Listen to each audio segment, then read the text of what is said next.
Good morning. Panibagong bukas, panibagong umaga. Ito na ang buhay ko ngayon dito sa Milan, Italy.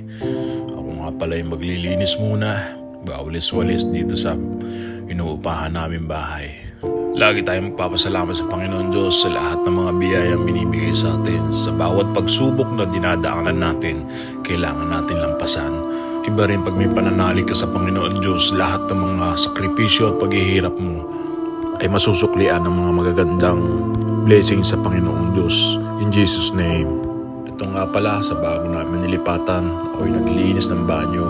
Lahat ng sulok ay nilinis ko para matuwa naman ang aking kasama dito sa bahay. Lalo-lalo na yung may-ari ng bahay dito. Dahil 6 kami dito nakatira ngayon.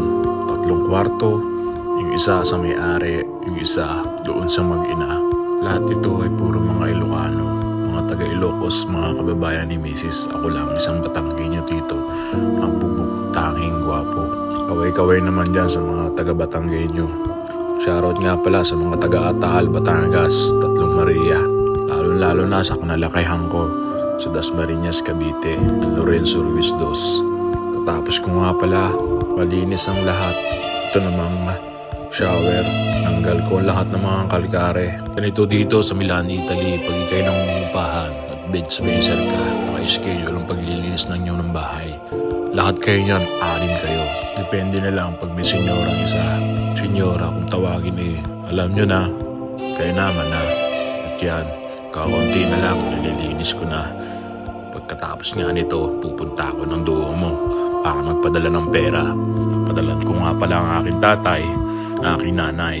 Yung isa ay nasa Batangas, yung isa naman ay nasa Cavite. At next week naman, doon naman sa aking anak na nasa Zamboanga City.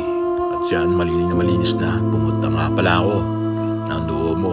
Nakita ko tong napakagaling na magbilin. Tapos talaga ang mga Italiano at banlahi dito. At yan, pababa na ako ng San Babila at titingin ako ng magandang pang-vlog ng camera.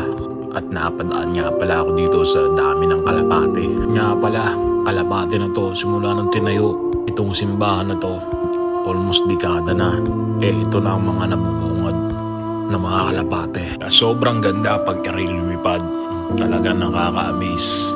Bawal nga pala iuwi yan dahil maraming pulis na kaantabay dito sa Milan Duomo Cathedral Church. Tuwan-tuwa pala ang bata na ito. Sobrang daming kalapate. Nga pala, itilas mo pala ang kamay mo dyan, lalapit sa'yo mga kalapate. Problema, wala akong pagkain dala. Ay hindi sila nakalapit, doon sa kabila sila lumalapit.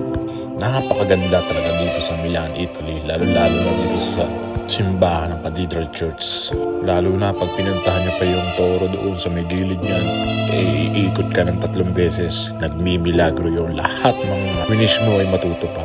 Napadaan nga rin pala ako dito sa may Jollibee. Gusto kong kumain ng 3 chicken, 10 euro.